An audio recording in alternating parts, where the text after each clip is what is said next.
Let's go. Like the sound of stuff. Yeah. That's right. And we smoked it all again. Okay, so we are now recording the Poptimist podcast, and today we have Chris Brown. Are you technically an employee of Bullmoose or Fieldstack? Fieldstack. Okay. I work for Fieldstack. I mean, I started out with Bullmoose, but Yep. that's actually a great place to start because so early on, somebody who worked at a hardware store refurbished a cash register and sold it to Brett, the founder and still president of Bullmoose. This was when we were still in, I can't remember if we were in the Tontine Mall behind where we are now or even in the original location. Well, there's an original location? Okay, so you grew up in Brunswick, so you know where the library is? Yes. Okay, we were up from the library, so if you went the wrong way down the street where Dunkin' Donuts is... Down Pleasant Hill. No, just right where Dunkin' Donuts is, off of Main Street. Oh, So we were on Dunkin' Middle Donuts. Street. I think it's an Asian food restaurant now. Oh, okay. Yeah. Right. Yeah. So we were down there, there was a liquor store down there, an Army recruiter. It was just where Brett was 20 with not a lot of money. 20. Wow, So that's just- impressive. Just where you could get a place, and it was so it's like a yoga studio now, but it's people found us, but so I can't remember if it was there. I think what happened was the store was broken into, the cash register was jimmied open, because we just had one of the cheap regular cash registers, and so somebody who was one of our regular customers refurbished one and traded it for a bunch of cassettes or something. But we didn't have the manual.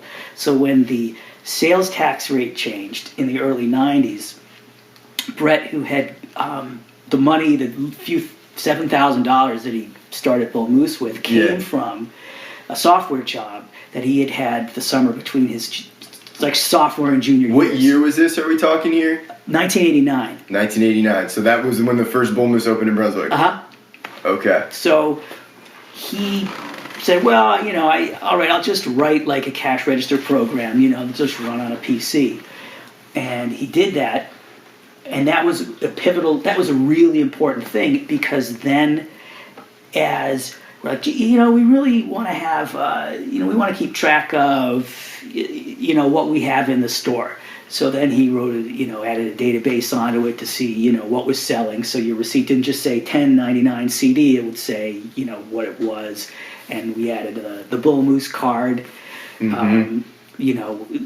Now people call those loyalty programs or whatever. Yeah. But, it was pretty early on. That was, usually at that point in the early 90s, it was mostly just like a punch card kind of system. But we went to an electronic one just to make it easier to keep track of. You guys were really early adopters of the way that things went. Yeah. This is very forward thinking back in 1989 to think to write a computer program to was it to keep tabs on inventory? Was it to keep tabs on... Well, it started out just as a straight-up replacement for a calculator. Okay. I mean, not calculator, like a cash register. So Sure. it was just, adding up somebody's purchases, total, keeping track of the sales tax we owe. But then we just kept building things onto that. And so, so there were probably two Bullmooses when Brett started this. Okay. And his office was in the back of the Wyndham Bullmoose. Then the Portland Bullmoose opened in 1994, and he had an office in Portland above the State Theater in the same building.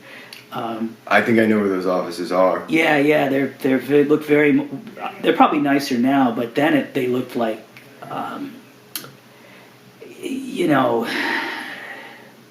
we were he brought me back to Bullmoose in 96, so he was still in there. So it's like our next door neighbor was a collection agency. Uh-huh. But it looked very much, there were bullet holes in some of the glass, it had this real, it had a, very, you could, like a noir film, could have been shot there. There should be detective agencies with the bottle of whiskey in the drawer, So frosted window. yeah, exactly right. Yeah, some woman in a red dress shows up at She's trouble. 7:45 in the morning. Yeah. Wakes him up. Yeah, that kind of thing. And she's trouble, exactly. So I think. But as Bullmoose got more stores, then we needed the ability to sync up sales data between the different locations in the office. So at that point, we were using 28 baud modems, and it'd be like every night they would, after the store was closed, they would connect in and to the office and dump all their information.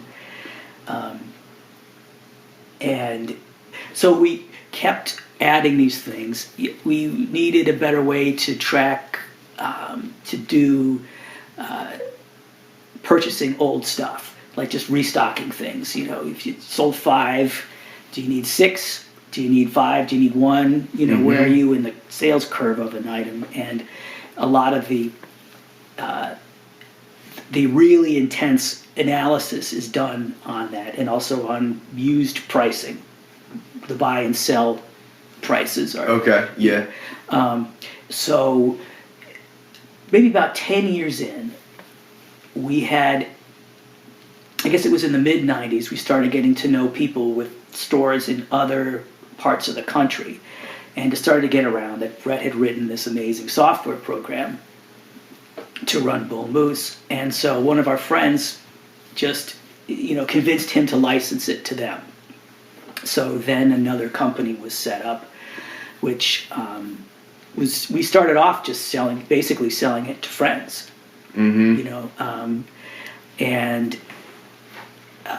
just a few years ago, we decided to make it. So we're Fieldstack. Is a different company from the company that was selling to friends. That's a more of like a startup vibe, Sure. where we're more. We're selling to people we don't know, and selling to larger clients, and it's a much different vibe. We have a bigger staff, but an innovation that Brett came up with it was around the year 2000. He transferred all the people in the office to work for the software company instead of work for Bullmoose. And the amazing thing that happened then was that we now, in the office, had to see the people at the Bullmoose stores, who of course are the people who are doing the real work. We had to see them not as employees of ours, like we worked our way up and now we get to tell them what to do. It was the opposite. We have to keep Bullmoose happy, so it's our job to make their job easier. Totally flipped everything. So now every major decision has to be looked at. Their paychecks are on the line, well, you don't know where you're next. When you're starting up a business like that, you don't necessarily know what's going to happen next. So it's a huge responsibility when you're in charge of that many people and their families, their health insurance, their livelihood, the way they eat. Sure, or even just the way their day-to-day stuff goes. So they're, instead of saying, well, we've decided we're going to carry socks now. So we tell everybody, okay, Thursday you're getting 3 giant boxes of socks, figure out where to put them.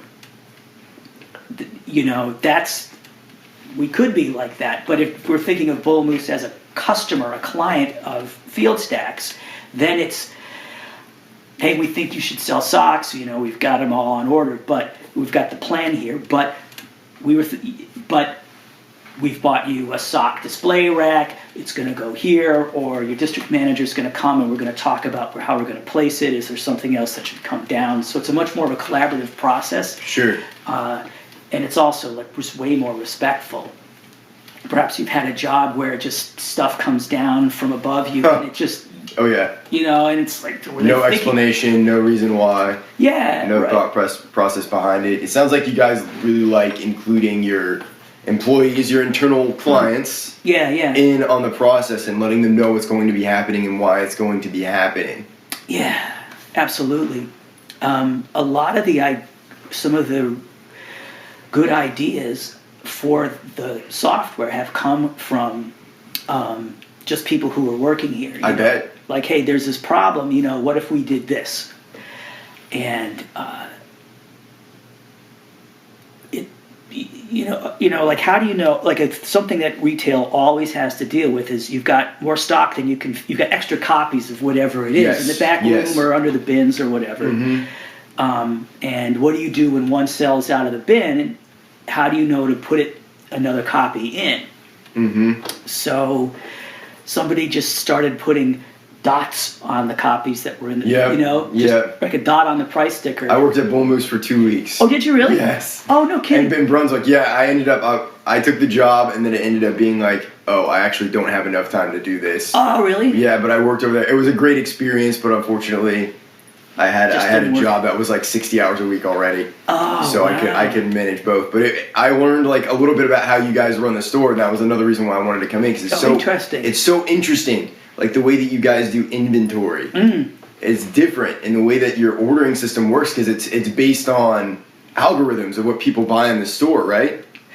Yes, and it's forward thinking. So we're trying to use that information to predict what we need in the future. Yes. Not like looking back and saying, well, this is what we needed last quarter.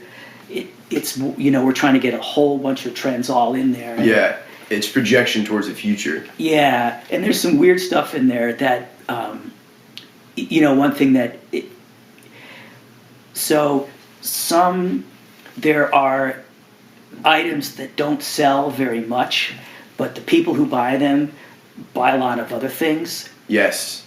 So we've learned that, those are important ones to keep in the store. Yes. So the algorithm has to not just look at the individual widgets of the things, but also look at the people, the customers, try to see them as, I don't know, like anonymous individuals. Yeah. It's not like we're saying Joey likes this and Sarah likes that, but it's more like, the people who tend to buy this thing also, seeing the connections between people and their tastes. Where do you think that came from? How did you guys start seeing it? Was it just because you guys are fans of music, or that you love music, or was this something that you noticed with just starting to work at the store, or was this something that you noticed with the software? Where did that idea come in?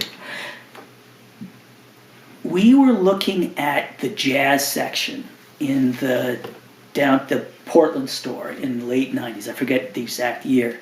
And in general, jazz sells much more slowly than other kinds of music. Especially then, like for us, Medeski, Martin, and Wood, I guess, was the biggest jazz, band for us, because that young people were into them then. We were just trying to see. I forget exactly why we looked at it, but what we discovered was that the people who bought, like on average, our jazz customers at that store, for every one jazz CD they bought 6 rock CDs. So interesting. We realized that was part of the texture or the flavor of the store that they wanted. Very much, yes. And that's how I would describe it. Yeah, and you, of course, then you had a lot of there were some, DJs who were, and just hip hop fans also got interested in jazz for the, just for the break beats. So there was that as well. But that was a big. That was a big realization. It's why, even before that, but we always used to really heavily, we still do, heavily discount box sets.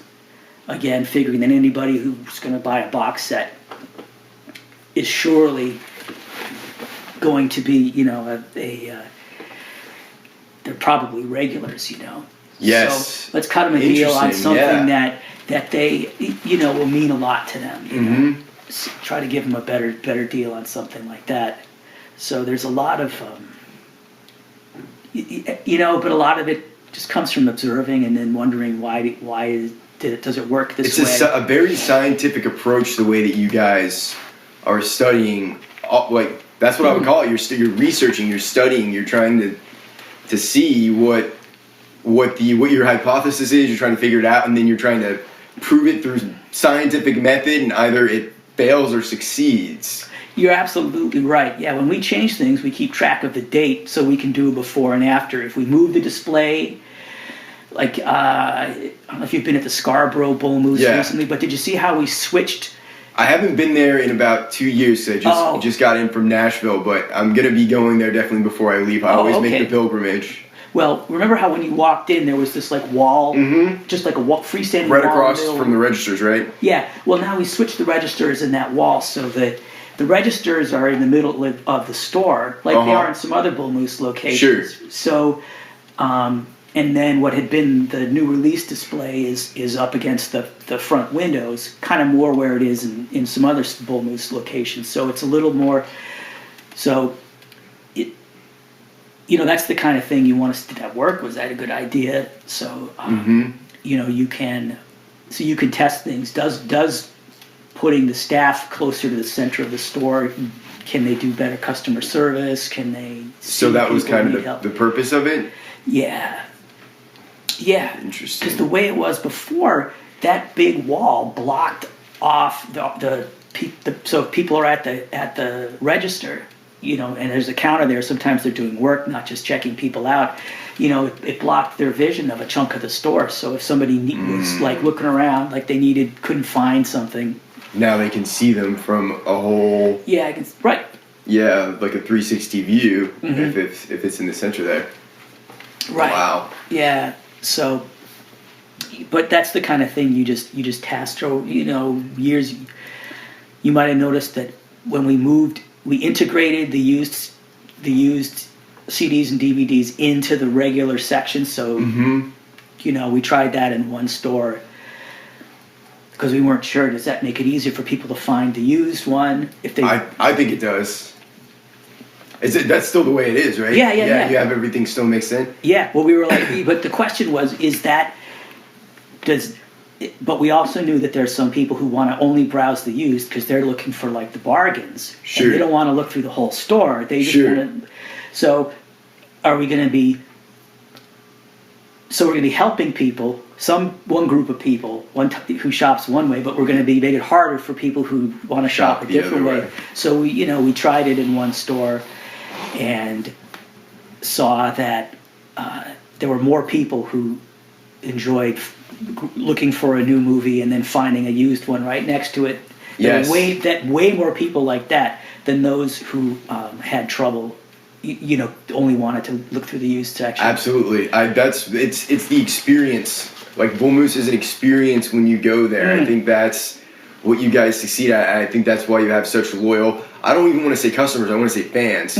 Like the kind of fandom that I have for Bullmoose. I think of it as Maine youth culture. Like I very much relate it. Like everybody knows to go to Bullmoose when you're looking for something. You never know what you're going to find there. You might find something completely funky and weird that you might not even find online. It might be something completely random that you didn't even know exists, whether it's some random CD from 1972 of an artist that you really like that didn't really get released or was on a limited run or something like that. So to go off on that little tangent, I mean, like I said before we started, I'm such a huge fan of what you guys are doing. And it's so remarkably different because we're in an era where record sales are down, the music industry is dying, and I will gladly spend every last dollar I have at Bullmoose versus anywhere else if I have the option to. So I just feel like... you live in Nashville where there are a lot of options. I mean, different from us, but, they're good, There's great stores. There's definitely great stores down there. Yeah. But the way that I like to shop, you guys are more in tune with that. Or maybe if Bullmoose was the way, set the way that I like to shop. Maybe, huh? That could be a possibility, too. Interesting. So, yeah, it's something that I've gained a lot of value from. And I've just been watching you guys, like I said, growing up in Brunswick. I remember when there wasn't even, I don't even know if, probably 2003, 2004 is when I first moved to Maine with my family. And I remember first going into Bullmoose, the one that's down there, and how much it's changed just since then. Oh, yeah. I remember going in there to go get Evil Eye by the Misfits. I was super into the Misfits at the time. I was I think maybe in the 7th or 8th grade, and I was getting into punk rock. So that was my first exposure. So it was every time I found a new thing, I would go into Bullmoose. And the other part of that is the staff. Like, I feel like the staff at the store, every employee there has a special niche that they know about. Whether it's movies, Latin jazz rock, NES games from the early 90s, or it can be anything.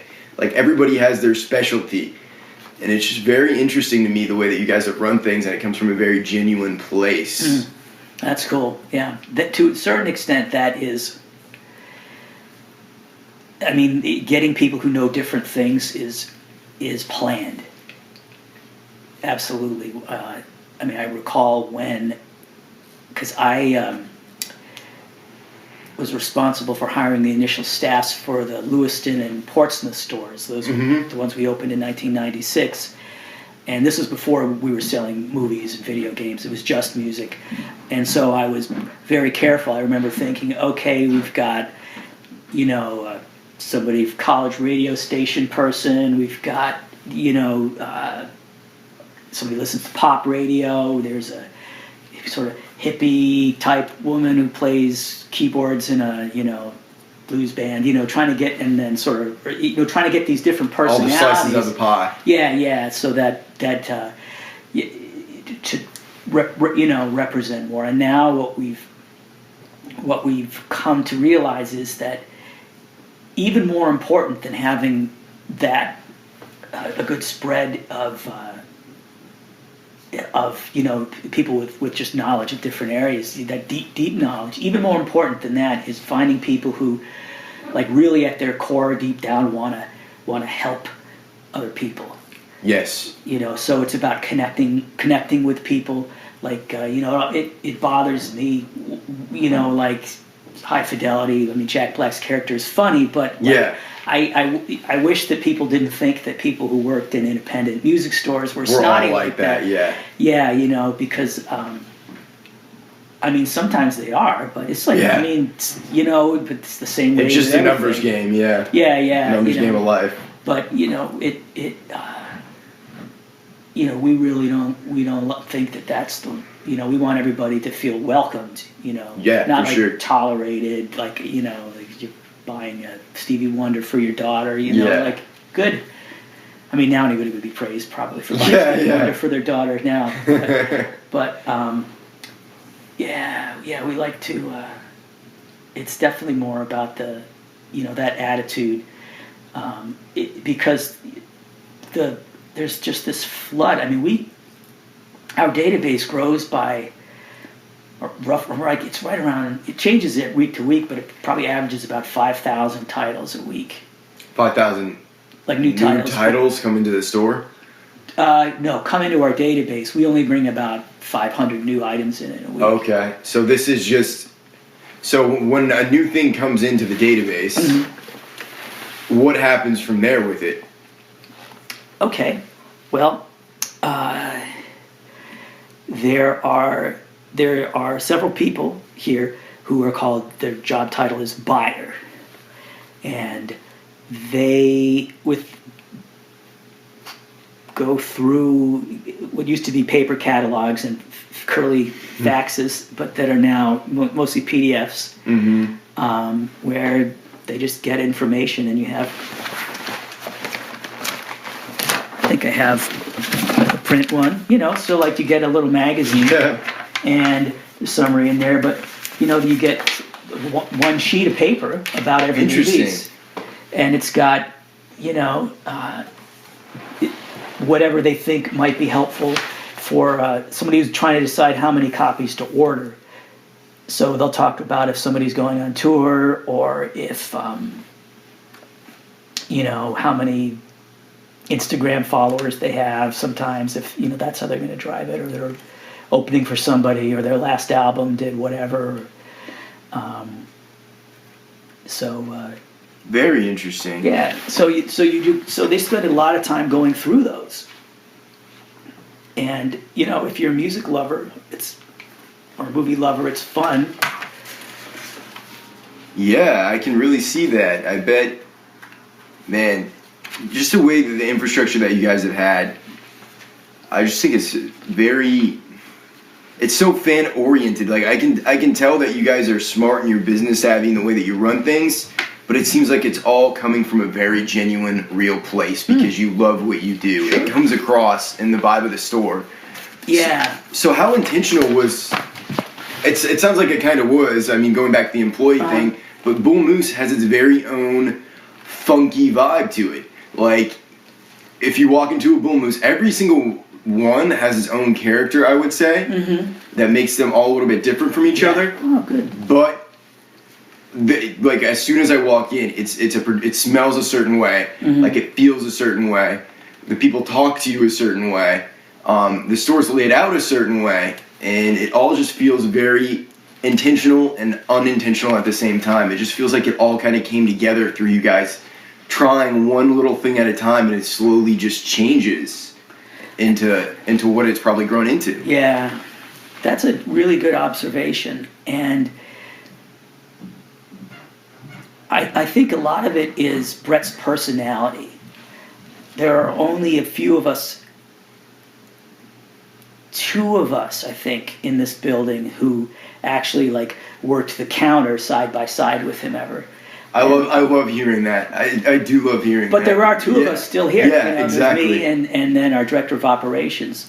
But but a lot of the staff members were customers first. Of course, yes. So, but I think a lot of this is just kind of Brett's personality at work. We just learned from being around him that thing, and we've communicated it to our coworkers just as we go. It's very special. I recognize that, and it makes it like one of my big. I have a number of responsibilities, but overseeing the marketing and promotions is one of them. And I think about how easy it is to do that for Bullmoose, because I'm never like asked, it's like if I was working for a toothpaste company or something, be like, trying to get people to, the special glow in the dark, whatever, I guess that's cool. But, I can see that, everything we sell, somebody made to try to, make somebody's life better, express something and connect to people. Like it's all coming from a positive place. But a few years ago, I suggested that I started thinking about it this way, and just in my head, but I mentioned it to a couple people, and now it's just calling this thing the Way of the Moose. And now it's that idea, because like we knew that there was something different. Yeah. But it's kind of like how some fantasy books, like if you can name something, you have control over it. Sure. Yeah. Like that you have to know the demon's real name, and then or the elven word for wind, then you can control where the wind goes or something. If that kind of thing. So by naming this special thing, the Way of the Moose, it's something that like we all know what it is. We just didn't know what the name of it was. Yeah. And so now it's actually on like employee reviews. Yeah, I kind of vaguely remember that. I remember seeing that in the store before. No, and hearing them talk about it. Oh, really? Because it's just been the last few years. Well, maybe it was. It was not that long ago. There's in the Brunswick store. There was this guy who was there for years. I can't remember what his name. It might have been Tyler was his name. He always had a Baltimore Orioles hat, but he always talked about the Way of the Moose. Okay. Like whenever they were doing something or something like that, he would. Oh, good. He would bring it up. I remember that. Yeah. That. Okay. See that? I mean, because it just needed a name. Yeah. It's even on the on the reviews, like if you're here for 30 days, you get a quick checkup, and it's there's a thing on there about showing the Way of the Moose, and I don't know how managers tell people what that is, but it is treating. I mean, it's really a lot of it's just doing your best, and but doing your best is helping other people do their best too. I mean, there's it's not all. We don't have a 17-point program of what it is. It's just more of that feeling. Integrity. That's a big part of it. Yeah. Yeah, that's a big part of it. There's a lot. There's a lot to it, and part of it is like, because the way of the moose is external and internal. Mm-hmm. So, like I had this experience.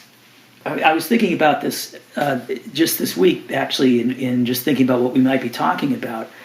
That things that something my grandmother was trying to teach me, I didn't get it until now. And she would always talk about how my grandfather would make a point of saying hi to the custodians and thanking them for, keeping the place nice and all that. And she wanted me to know, I was like, hey, yeah, okay, great, Grandpa's a nice guy, that's good. Like, he'll say hi to people who both people blow off. Mm-hmm. That's great. Okay, cool, nice guy. But what I then in the years, so I worked for Bullmoose in college, graduated, left, and in the few years before I came back, I worked for one of the big hospitals in Boston in like a side lab where most of the researchers were affiliated with either Harvard Medical School or Harvard School of Public Health. Mm-hmm. And I'd like a secretarial job, just, typing up papers and stuff. This was, way before, things were barely computerized. Yeah. So, it was like we had these 9 or 10 page forms where, you had to physically walk stuff around to different departments to get signatures before anything could happen. Mm-hmm. So, and at least an hour of my day was walking stuff around. Yeah, getting people to sign it, Yeah, dropping it off. Yeah, yep, that's right. And anyway, but somebody I was, 23, and there was somebody who was in our little administrative group. She was responsible for interfacing with the purchasing department. Yeah. And she said that I forget what she said. Oh, she said purchasing is the shit department. And she was including herself in that. Mm-hmm. In fact, very soon after that, she left to go work for the purchasing department somewhere else, which meant now I had to type up all the stuff, the requisitions and things. But what I learned was, so thinking back on it, there was a sense that the purchasing, like the people who did the purchasing and accounts payable, the human resources, like the people kind of that keep the wheels going, were not very well respected, and the principal investigators often were, kind of lordly, and some of them were really nice, but just normal people. But some of them, I guess normal people too, were demanding. The people, like bullies, really. Yeah.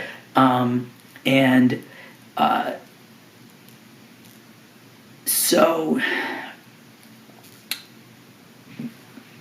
when I got to Bullmoose, so the thing is, I felt completely not valued. Like, I was at the bottom of this thing, and even, I didn't like it, but I kind of accepted it as that's the way it was. Yeah. So, but when Brett asked me to come back, I was pretty ready. Yeah, to have a boss who would respect me again. Sure. Because like the middle bosses, like the boss of the administration section was like, yeah, they're going to do that to you sometimes. That's just. And they basically said, deal with it, right? Yeah, it was like, you just have to put up with it, because they're like, oh, they're geniuses and they don't have time to be thinking about being polite. Like, no, well, actually, that's common misconception. Yeah, right. Right. Yeah. Yeah, no, they don't. And it's also, if you've lived in Boston for a while, there's a certain arrogance that some people have around. Anyway, whatever.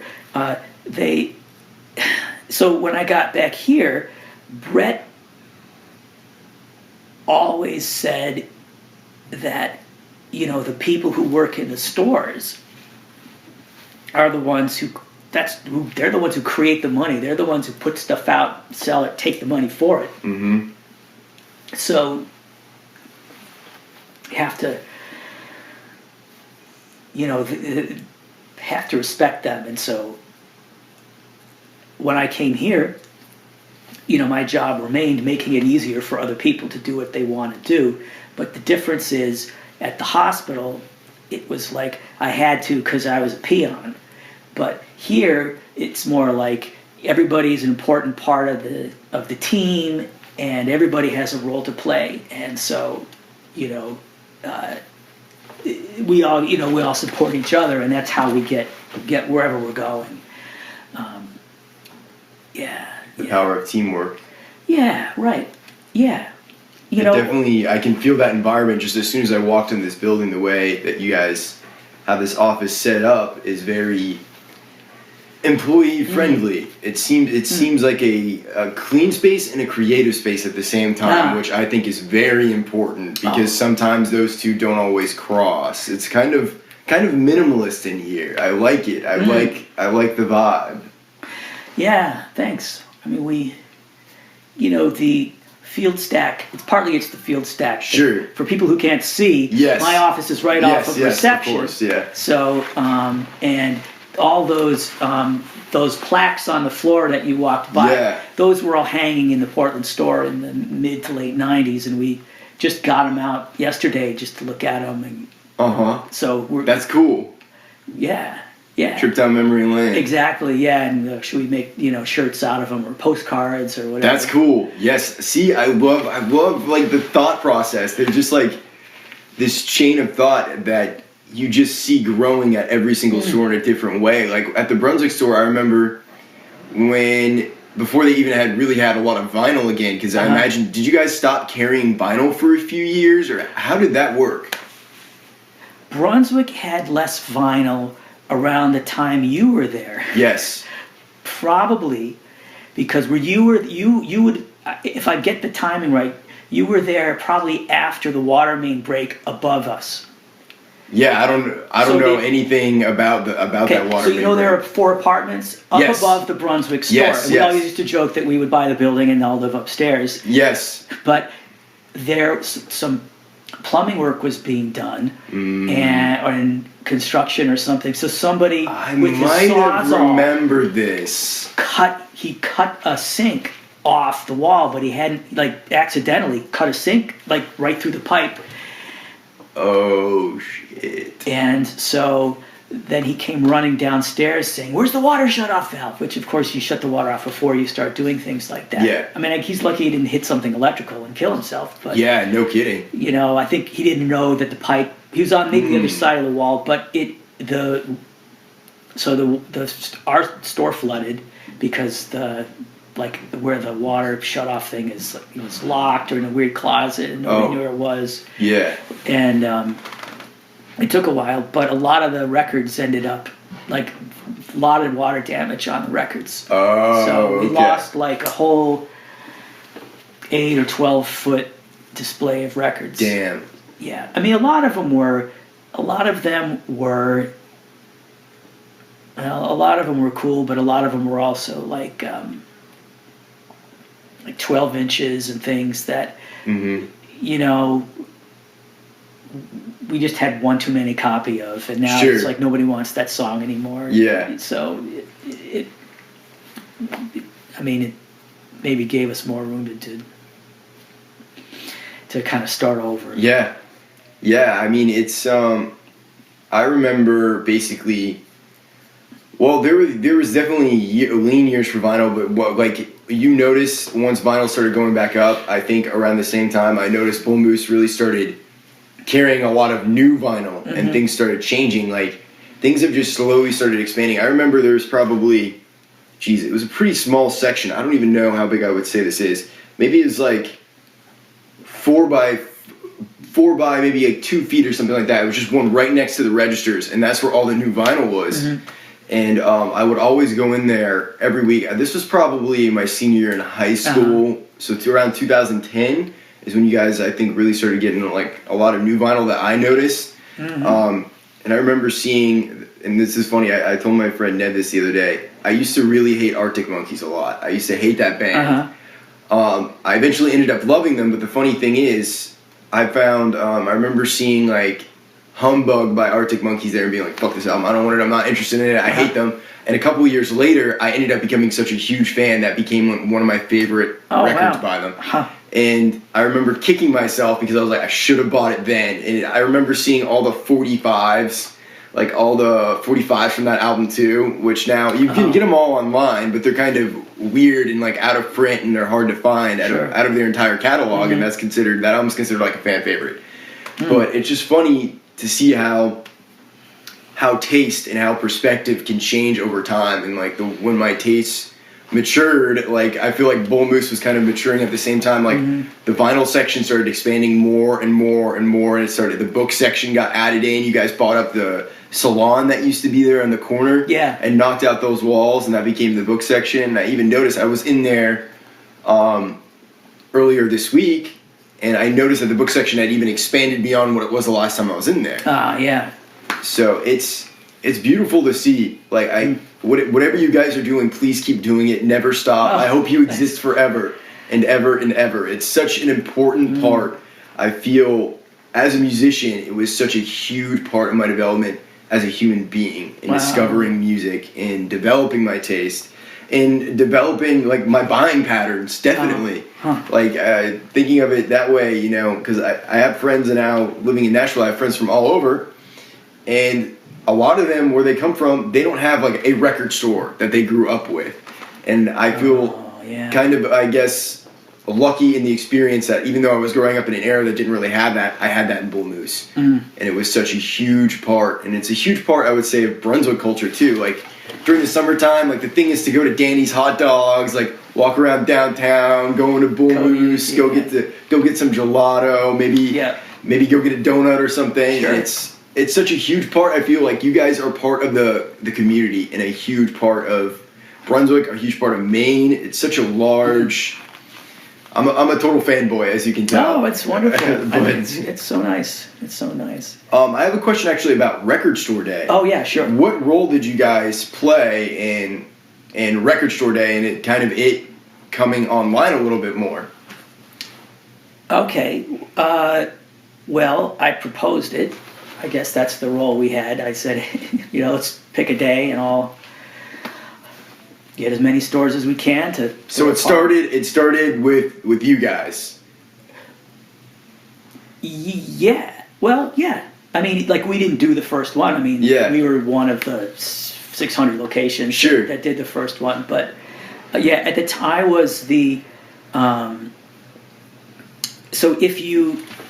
People who really know a lot about collecting records, shopping in independent stores may know that there are 3 coalitions of independent chain stores. Okay. And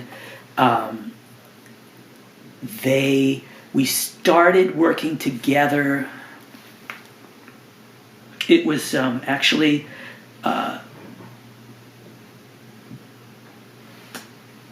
Weezer has a lot to do with this. Really? Weezer is the prehistory, yes.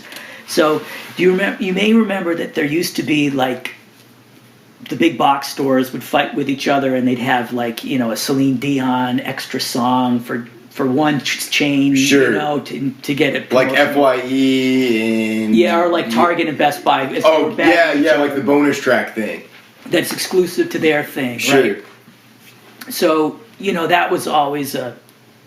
we knew that. I mean, we knew that was a threat because we didn't want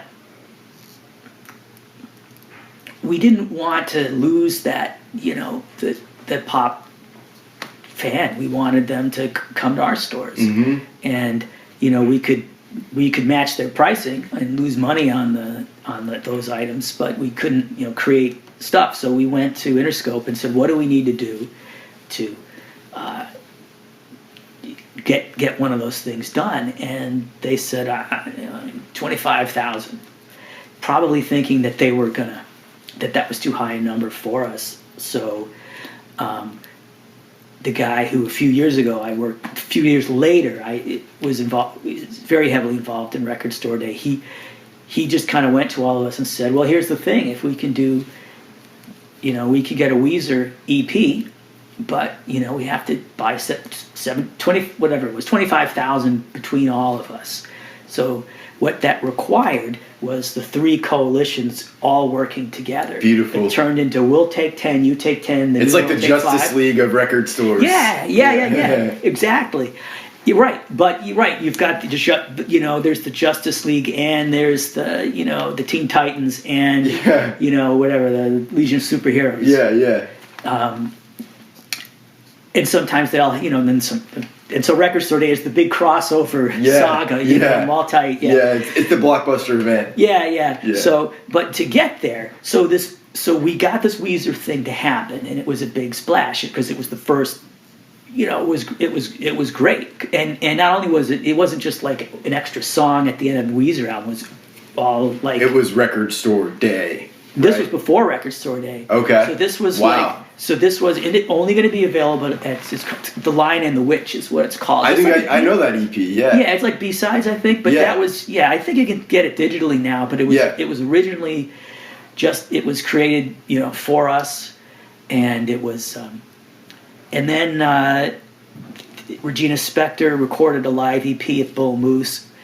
There might have been 1 or 2 at other stores. And so on the way in the early 2000s, we were sort of the 3 coalitions were just starting to collaborate more and more. Sure. So in 2007, when I was the chairman of the board of one of the coalitions, and so I suggested to the president, I was writing him an email and saying, hey, this thing that you guys put together was really cool, blah, blah, blah, blah, blah. And just as I was writing out loud, I was like, oh, wait, what if we had our own day, like an independent music store day, but don't call it that.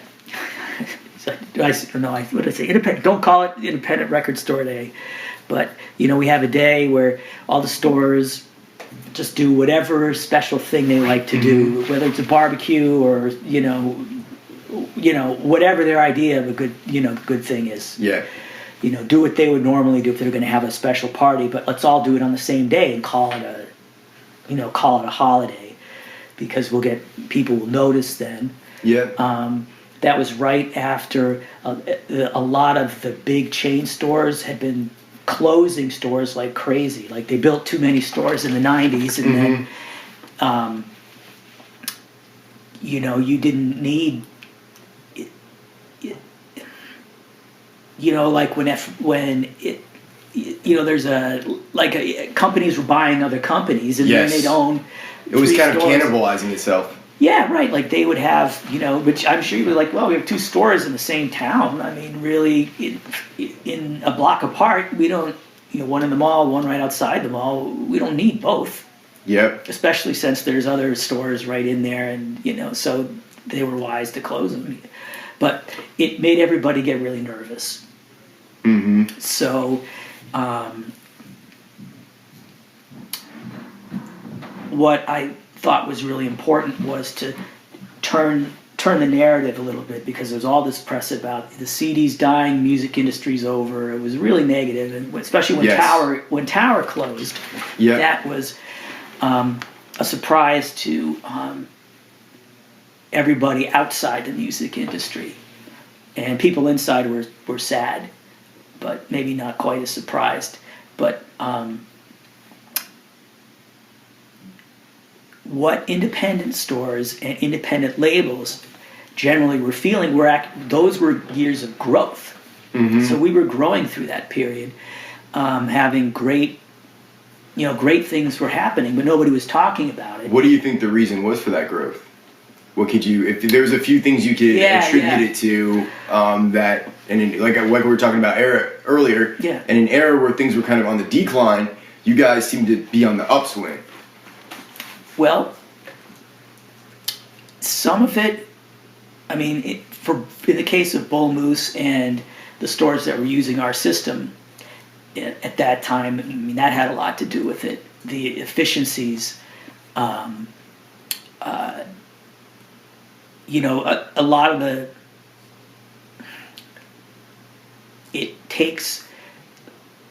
because the algorithms can do some of the grunt work that humans would have to do, take you forever with a spreadsheet trying to fix, do stuff, and it can just do it so much faster, which then frees up the humans to do creative things. Yes, work smarter. Like you have, if you have a music buyer who really knows their stuff, they shouldn't have to spend a lot of time. Like, it's a waste of them to try to figure out how many copies of James Taylor's greatest hits to reorder, because that's something that sells pretty.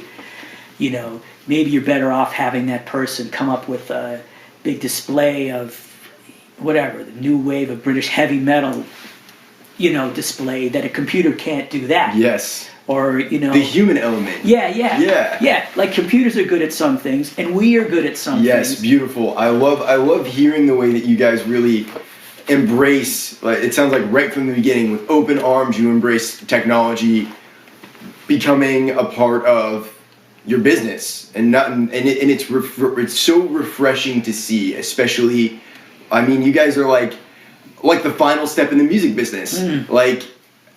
I talked to Adam yesterday from Gateway. Oh, cool. And we were kind of chatting, and we were chatting about the process, and he's really like the final step before it. There's like a few steps in between you guys, but it's not all that far removed. Like, there is a lineage of how things go. Oh yeah, right. Yeah. He's like the tail end of the creative process, yes, and then the very beginning of manufacturing. Yes. They straddle those two worlds. So yes. You have to be artistic and, an engineer as well. Yes, absolutely. Yeah, Adam's a cool guy. Yeah, I like him a lot. It was really cool. This is actually the first time I've been back to Maine. I've been gone for about 2 years now. Living in Nashville.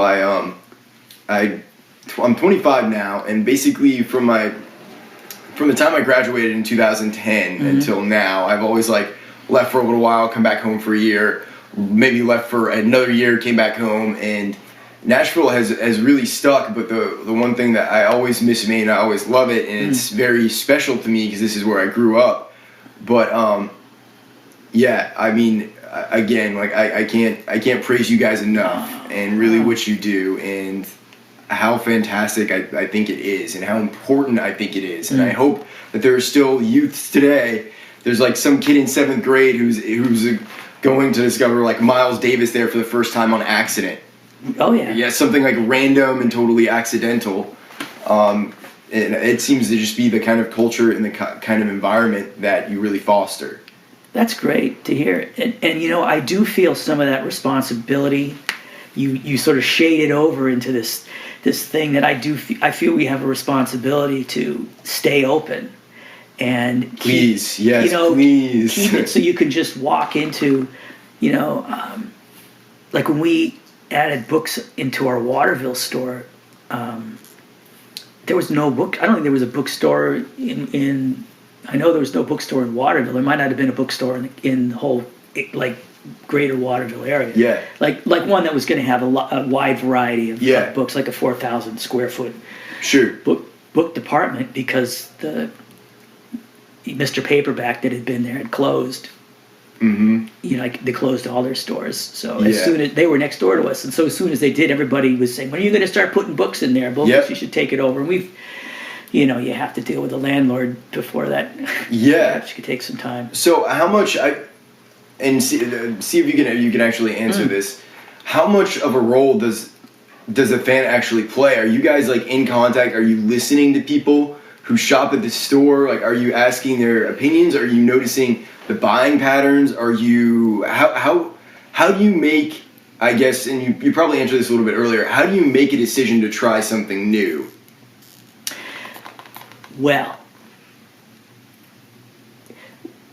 to circle back to Record Store Day. Yes. Record Store Day was just, this could be cool, let's try it, we don't know what's going to happen. Yes. So sometimes you just do something and maybe it'll be cool, maybe it won't. Yeah. And then the people you can tell from people's reactions. Yes. But everybody knew that needed to happen. Yeah. In fact, and if I hadn't suggested it, probably somebody else would have suggested something else because there was a whole, somebody's got to do something. Mm-hmm. And I was just the one who said, well, we indies could do this. Beautiful, yeah. You know, which then cheered up all the, you know, like the people at the record labels got really energized them. And, you know, and that's where you start to see, that was 2008. Yeah. That was the first one. And you mentioned vinyl see more vinyl by 2010. That was when it started. And part of it was that the major labels realized that bands like Disturbed, who are huge, you could send 10 million CDs, should also, would make sense putting them on record. Yeah. They should, their albums, you know, could sell on records, yeah. Too, you know, or the, you know, like if people were still into Creed, you probably sell a little bit of Creed, you know, I mean, all, you know, what, just there's whatever. a space for everything. Yeah, and now pretty much every artist, pretty much every rock artist, almost everyone, unless they know that they're just not a vinyl artist, will release some kind of vinyl. It's different in other genres. You know, it seems like the hip hop folks tend to want it. They don't want to wait for for stuff to be pressed, so they just they go. They just get it. They just get it when they get it, which gives actually I don't know much about it, but I hear that there are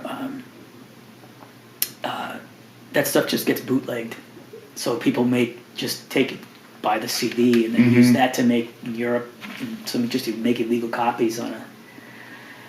So on a closing note, right? Okay, yeah. What do you think is next in the way that music is consumed?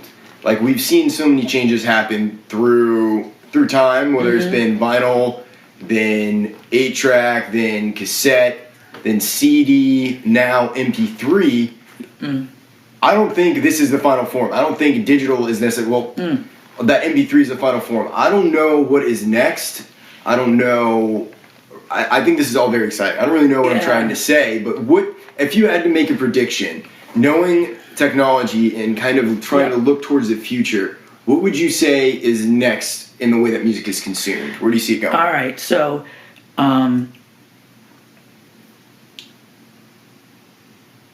okay, I may have to check a few things off. Okay. That's like negative. So, sure. You know, people say that musicians who don't have enough revenue should sell, you know, they can make their money live and sell T-shirts and merch.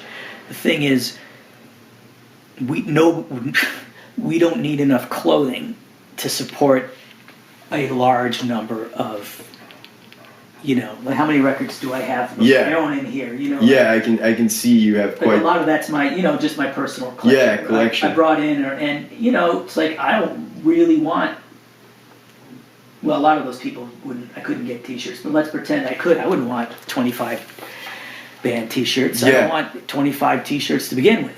Yes. So that couldn't happen, and you know, you can't.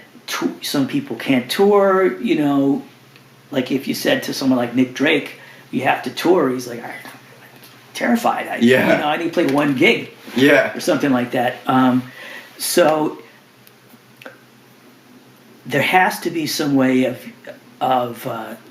and neither of those things require somebody creating the music.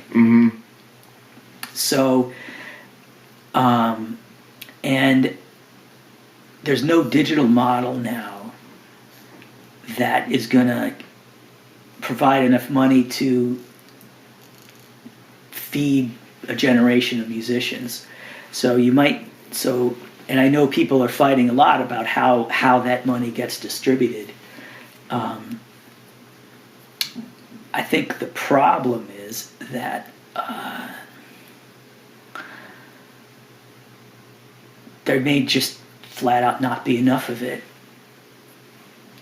to support everybody who needs to be supported. And I know on Record Store Day,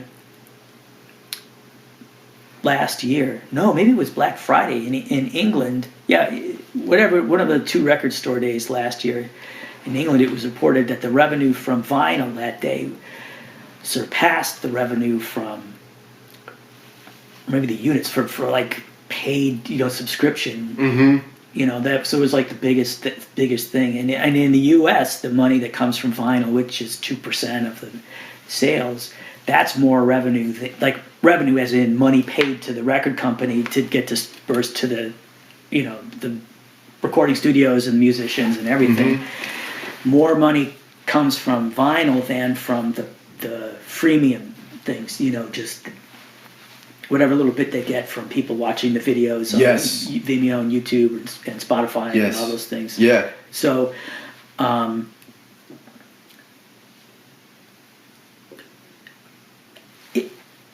I like the Patreon model. Are you familiar with? It's more of Patreon. It's more of an artist thing. So that's like, it's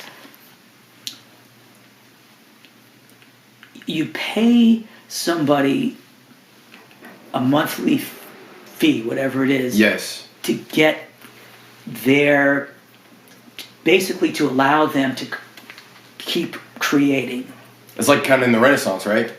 Yeah. Yeah. Yeah, right. Except you don't have to suck up to like one person. One family. It's distributed. Yeah. So, if enough people, an aspiring comic writer or comic artist could have a job, like designing really boring ads for a newspaper, or they could be drawing all day, making comics. So if enough people are willing to, help them get a basic income from doing what they really ought to be doing, according to their heart and their talent, it's that kind of thing.